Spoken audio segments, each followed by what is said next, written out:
the Atkins diet, the cabbage soup diet. Apparently there's more fad diets sweeping the nation. We recently heard the Dukan diet has tripled sales of squid due to its low-fat content and high protein levels.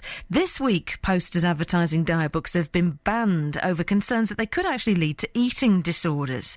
So, we're going to find out now just how dangerous fad diets can be. To discuss, we're joined by Fran Checkley, who's a personal trainer. Morning to you, Fran. Hi, Molly. How are you? Yeah, all right, thank you. The sun's now up and it's light and bright and gorgeous. It's a lovely day, isn't it? It is now, yeah. It was a bit foggy this morning when I went out with the dogs, but it's lovely now. So, yeah, I'm looking forward to getting outside soon. Don't tell me, Fran, you did something like a 10-mile run this morning with the hounds, did you? No, Good. nothing like that. Just a nice walk. That's all right then. Producer Debbie was just telling me, how many did you do? Yes, 10 kilometres. She saw a signpost and she thought, I wonder where this goes, and followed it for 7 miles, which is wow, that's very impressive. It is, very commendable. Now, talking about diets, I mean, there's been loads of them. I can remember all sorts from decades gone by of fad diets. What's your stand on fads? I think the main problem that I've got with fad diets is that they just don't last. There's no longevity to them. They're there for a few weeks and people may or may not stick to them, but as soon as it's over, they just go back to what they were doing before, so they never achieve any results. Could they ever be positive in that they kickstart you into getting thin? I don't think so personally. I think, you know, the fad diet term says it all really, doesn't it? It's a fad, and, you know, there are certain things that are probably good about some of them, like the OMG diet is the one that's at the top of the list at the moment. What's that? And actually knocked the Dukan diet off the top of the bestsellers list. What's OMG? That's the get skinnier than all your friends diet. How'd you do that? Well, they're saying that you would drink coffee, take cold baths, and not eat breakfast and go and exercise and then eat later on in the day. The whole concept of the book is really about actually ditching junk food and processed foods, which if most people did, would be a good thing. So there is some good advice in the book, but the title of the book, OMG, Get Skinnier Than All Your Friends, is really aimed at, you know, teenage girls who are prime for developing unhealthy relationships with food, which if you develop those in your teenage years, it's nigh on impossible to get rid of them or get over them as an adult. And self-imagery as well. I mean, what that just sends connotations that the most positive outcome is to be the thinnest, which is awful. Exactly. I mean, the ASA banned those adverts because they said quite rightly that it implies that being skinny is desirable, is the goal, and really, you know, being skinny isn't what people should be focusing on. Everybody should be focusing on being as healthy as they can possibly be by eating real food. And, you know, as I said before, not eating junk food and processed food is correct, and it does say that in that book, but that's not what they're selling it on. They're selling it on get skinnier than all your friends and trying to promote that sort of competitive nature of dieting is just really unhealthy and dangerous. You work with obviously, as a personal trainer, you work with people who want to get fit and lose weight. Have you had many clients come through your doors who are doing cabbage or this, that and the other, and you've kind of looked at them in dismay?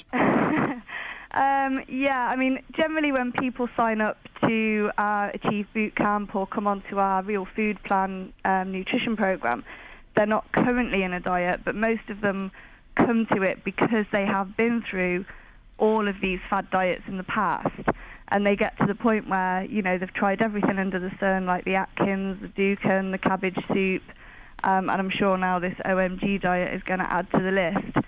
But as I said earlier, you know, they've done those diets, they've maybe lasted a few weeks or even a few months, they've followed it, maybe not so strictly or strictly, maybe achieved something, but then as soon as they've gone back to what they would consider eating normally, the weight just piles back on again, and they haven't built any good habits, and they haven't improved their relationship with food.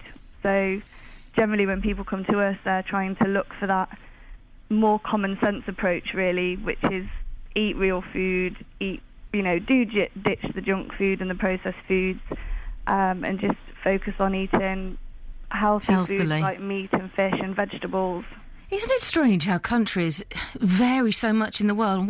So many people have such a problem, mentally and physically, with weight, when there are other countries where children spend, 10 hours a day on a rubbish dump, with the stick, scratching around to get stuff to exchange for a meal. Yet we have such a problem that we can't stop shoveling food into our mouths. It's obscene, really, isn't it? It is, really, and I think, as humans, we've obviously developed over millennia, and when food is abundant, it's kind of nature to, like you say, to shovel it in. But unfortunately, most of the so-called food that we shovel in these days is not really actually food that the human body requires. It's not fuel, is it? Certainly doesn't need it. No, it's just convenience a lot of the time, or, because it's had sugar added to it, it tastes nice, and, our bodies really do just need some protein and some vegetables. So your advice would be don't consider the fad diet at all. Just stay healthy. I mean, basically, the best diet really is just to eat less, isn't it? It's not even so much about eating less. I mean, a lot of people come to us and they're surprised by how much they can actually eat, because we don't advocate, cutting back on anything apart from,